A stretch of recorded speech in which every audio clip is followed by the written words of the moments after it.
Thank you very much, Wendy.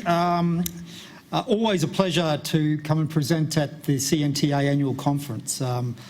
When Louise was looking at my, I was trying to download my presentation from the USB, and there were several CNT conference presentations there, and so I'm going to be very consistent with the previous presentations I've given because I always like to start with maps, and I'm going to just put the maps up, and probably, you know, you can just see over the years how the work has progressed, and the picture paints 1,000 words, and it'll at least shorten my presentation at least. I firstly want to acknowledge country. I want to acknowledge we're on the land of the Turrbal and Yagara peoples, and just what Professor Gilbert said in the earlier address. Marucci was a fierce warrior for her people, and I think I was on the receiving end several times of that ferocity, and it's sad to see her passing, but it's probably one of the things I'm going to be talking about in this presentation, that we are losing our people, our knowledge holders, and we're losing them quickly, so we've got to do something about it. Look, this is the map, and I'm sorry about the resolution, but I think it goes back to Tim's earlier point that he was talking about. The land mass, the Indigenous estate of Australia, native title only, the yellowish colour is the external boundary of native title determinations, exclusive possession and non-exclusive possession. And if you look at that sheer volume, it's something around, it was 44% last year, and since we've had 15 or so determinations this year, it's probably getting into the 45 up to 46. So that 50% that Tim spoke about, we'll be getting there to that space in the native title space alone. Leaving aside ALRA and all the other land, territory and state-based land regime. So the Indigenous estate is growing and growing significantly, and it's the space to watch. Just a couple of things in this slide. When I spoke, I gave a keynote here 2 years ago and spoke about the number of PBCs, and the PBC number back then was something like 270. We are now at 293. So over that 2-year period, it's gone up by 20 odd PBCs. And I think my prediction back then was by the time this whole native title first phase claim resolution is over, we probably will have the 320 to 330 PBCs. And I would dare say the land mass of the continent will be probably around the 55 to 60%. But don't quote me on that, even though I just said it. There's a stat in there that I like to also talk about, and it's the standalone applications. And you can't see this, but all of this will be on the CNTA website. And the standalone applications are those applications that are being brought into the system. So people are filing a claim, mob are filing a claim for the first time. And of the current 128 claims that are in the court, there's 70 of those groups that are bringing their first claims. Now, they could be bringing claims 1, 2, 3, 4 claims, same mob, but they haven't got a determination yet. But it's significant that that number is reducing. And then there's the other group I've got is the consolidation claims. And these are the groups that have got a contiguous native title determination. They could have 1, 2, 3, several. And that's the group that's actually consolidating their estate. So they're two really important stats, because if we're going to be mapping out where the system is going, at some point in time you'll see the overall reduction in claims coming into the system, and then you'll actually probably see an increase in the consolidating claims. So they're knocking over the gap areas, the areas that they strategically parked to get their first claims or core country claims knocked over. They will be coming back and it'll be consolidating the estate. That's when it's going to get a little bit tricky, because you'll actually have groups that have determinations finally coming together and biting the bullet around the gap areas. And that'll be a really interesting space for the federal court, and I think all of us. So I think it's a stat, and it's a picture that we need to keep our eyes on. There was a really interesting exchange around ILUAs in the last presentation. There's a stat in there. We're currently sitting at 1,531 ILUAs. And far be it from me to be defending whether ILUAs are fair or otherwise, but what we noticed that of those 1,500, a bulk of them would be in Queensland, and a lot of them are in relation to claim resolution. So you would have a determination, a claim that's brought in the court, and a determination, but a determination that doesn't actually get down to the granular level as to how those rights and interests will be applied on the ground. So I think if there was to be a conversation around a research project, it'd be interesting to see how many of those claim resolution ILUAs are readily understood by the parties that entered into them, and that's actually the native title party as well, and how, from a place-based perspective, how those relationships are going. And if you want to have a talk about reconciliation, that's where the rubber will meet the road, as to where those rights that have been recognised, whether it be claim resolution or otherwise, and how those things are working on the ground. Because some of these will run in perpetuity, because they're there because they're a part of the claim resolution. So, so we can probably get back to that in a tick.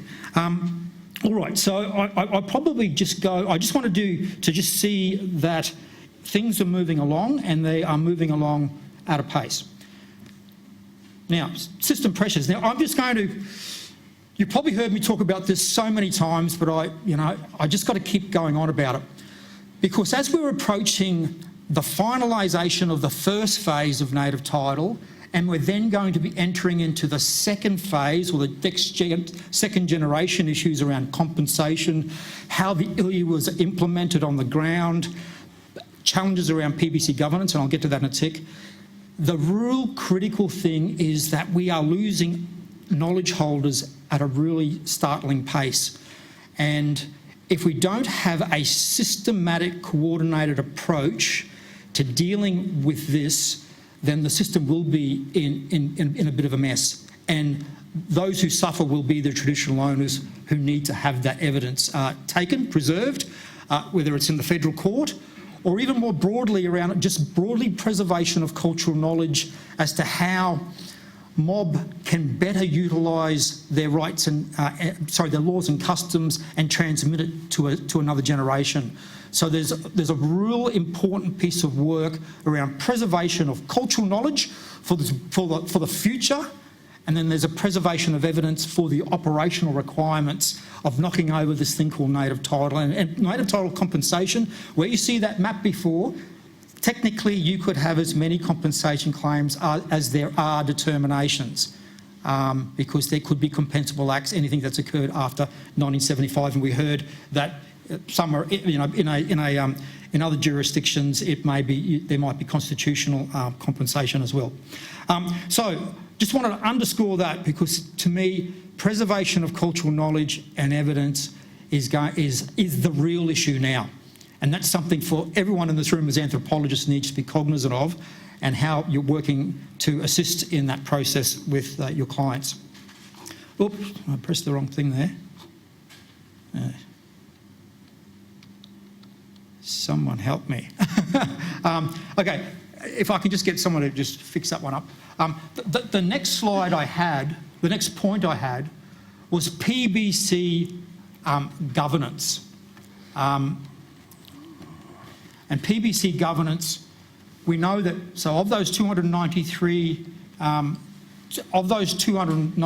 PBCs, we know that 70% of them, and this is, AATSIS and NNTC, National Native Title Council, have done papers on this. They do it biennially around the state of the PBC system, and it's still around 70% don't have any income, don't have employees, don't have assets, cars, house, offices and the like.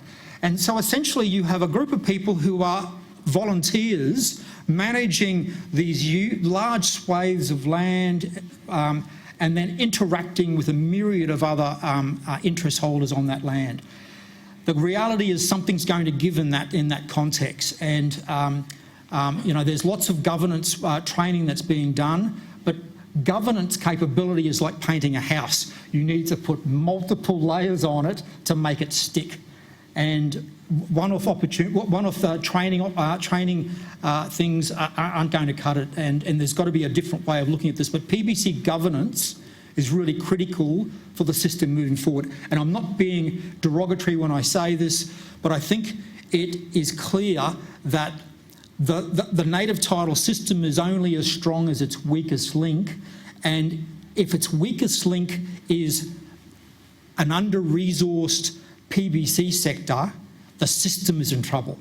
So we need to really reframe how we're looking at this issue and understand its importance. Now, I've got Duquesne Gorge. Here is just to basically say we all know about the destruction of Duquesne Gorge.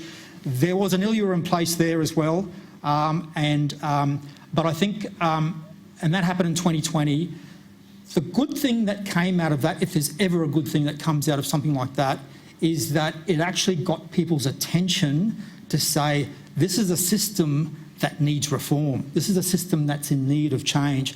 So the Joint Standing Committee's review and report on the failures or the shortcomings of the system was very well articulated. You had system-wide contribution, and we've now got the Australian Law Reform Commission on the cusp of releasing its report, and I understand that it will be broad-ranging in its recommendations.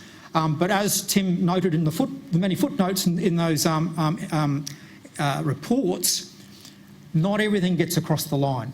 It's really, this is an area that's just so heavily contested, and sometimes you can have as many recommendations as you can, but what actually translates into action is sometimes there's a huge gap.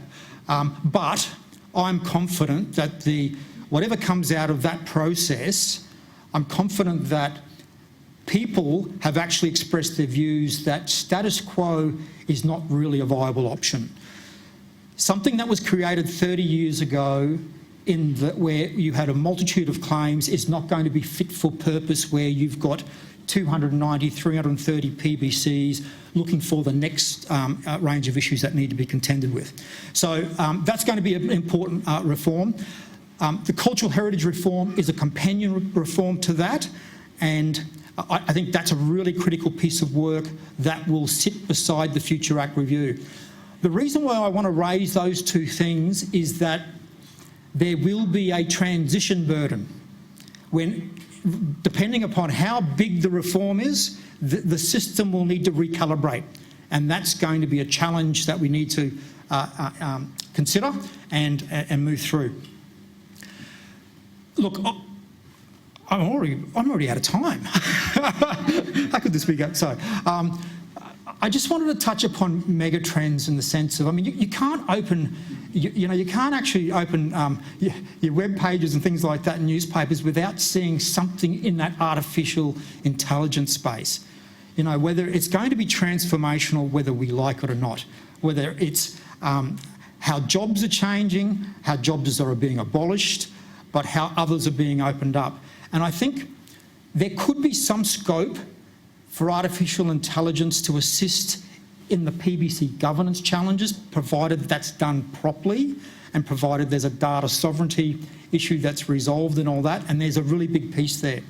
But I just want to say, just from, there's a downside to it, and I'm actually seeing it in the tribunal, and Laura Lee's probably seeing it in the courts, where you're seeing people that are using these large language models to generate, and they're self-represented litigants, and people have got a right to actually express their views and the like, but what they're generating is just long swathes of crap in many respects, and as quasi-judicial holders, officers, and judicial officers, we've got to navigate that, and I was recently in a mediation where it actually was impacting upon the PBC's governance, where you had people, it was becoming a contested space, and it was actually artificial intelligence was weaponised across in a matter where, and I think we're going to see this more often, and we've got to really, it's going to be a big challenge for us in the native title space. I wanted to include international rules-based order because it's actually, there was a really good conversation in the earlier session around the importance of the rules-based order, but how international rights actually were really quite instrumental in how the Mabo number 2 and Mabo number 1 decisions came to be, because we had regard to international law, international conventions. And what I'm concerned about is the erosion of institutions like the United Nations and the range of international bodies, that when we talk about UNDRIP, we're only just starting to understand it and seeing its power.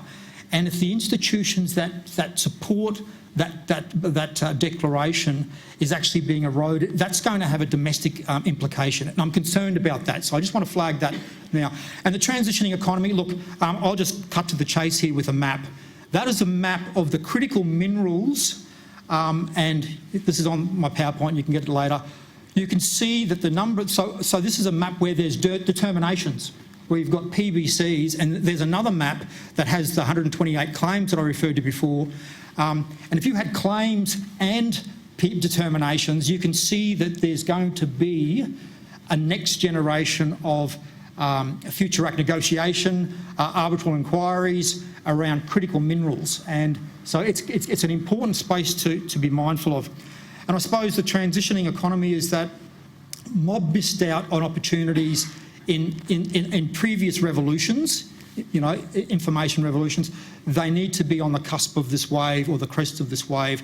And in these remote and regional areas, there's an opportunity for people to take up opportunities in that area. All right, so now, so what does all this mean? It means increased workload, greater workforce pressure. The CNTA and the anthropologists in this room, I see Dave Martin there, and I think Dean Fergie did one every 10 years, and Julie Finlayson did it in 2023 with the CNTA. The issues facing anthropologists are really well documented. I can say the same pressures are there for lawyers, for Indigenous peoples that work in the space, and that's all the pressures that I just referred to is only going to heighten. There's a limited bucket of money, and when you increase the pressures, clearly that's going to be a diminishing bucket of money. So we just need to be cognizant of that. And the structural tensions, you know, this is a federation, you know, rights, the property, the rights might be at the native title level, at the national level, but they're applied at a local level. And so you actually have the tensions of jurisdictions that come through and the structures. All right, I'm really conscious of the time. Now, every time I come here, I don't say it is the solution, it is a solution to these problems, and this is better system coordination. Now, I just want to really quickly go through. So these are the kind of questions that we have to ask ourselves. Are we a system? Are we capable of better coordination? And how should we prioritise? And these were the kind of issues that have been ventilated in the native title system over the last 3 years.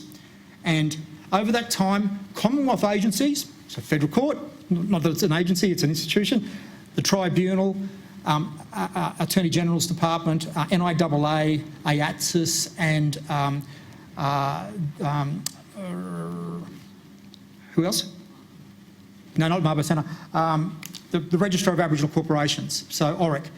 We've got together, and we often have conversations about how we can share information, but we actually bit the bullet and said there needs to be a better coordination among ourselves before we can actually spruik the gospel according to better coordination elsewhere. And I think over the last little while we have been working better together as Commonwealth agencies. But we thought we do need to have rep bodies involved in a conversation about how things are being rolled out.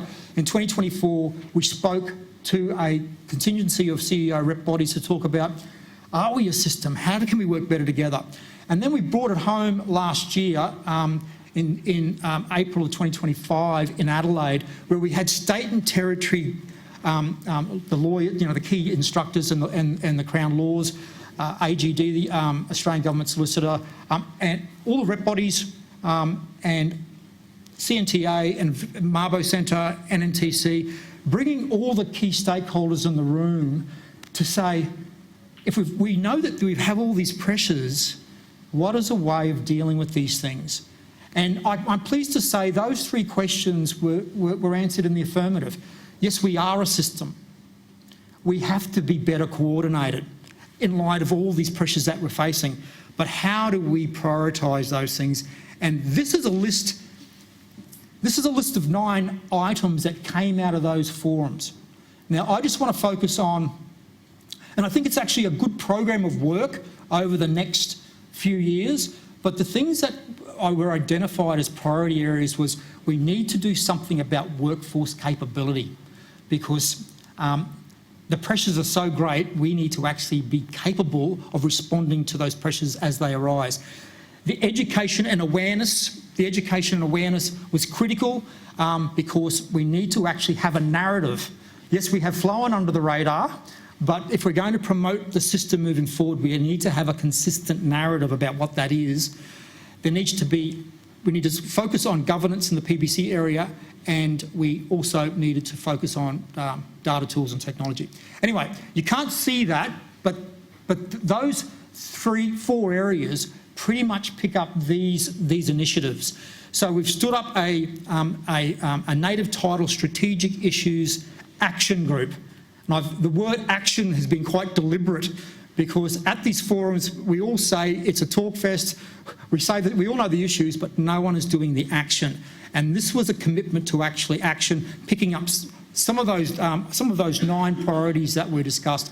And I'm pleased to say that in the developing the narrative, the CNTA is the sponsor for that. So the CNTA is going to be taking a leadership role in developing about what is the story of the system moving forward, so it can be promoted to a broader system, in particular younger people who might want to see a future in this area, as well as the various institutions, particularly universities. These are my very last 6 points, Wendy. We need to be realistic. We need to be cognizant that we are bound by the operational sensitivities and the constraints that we have. Courts and tribunals must be impartial. Rep bodies need to be adversarial, you need to be good advocates, and that's in an adversarial context. And there's also a body of constituencies that we need to be accountable to. But while we each have our heavy workloads, we need to invest in a coordinated system, and we need to make it as embedded in our day-to-day work, not an optional extra. We need to be accountable to each other and be committed to a shared system vision. And I think this final point is we need to be ambassadors for each other. And that means knowing what we do as stakeholders, and to promote ourselves to each other and to enter the evolving complex world that is upon us. Thank you.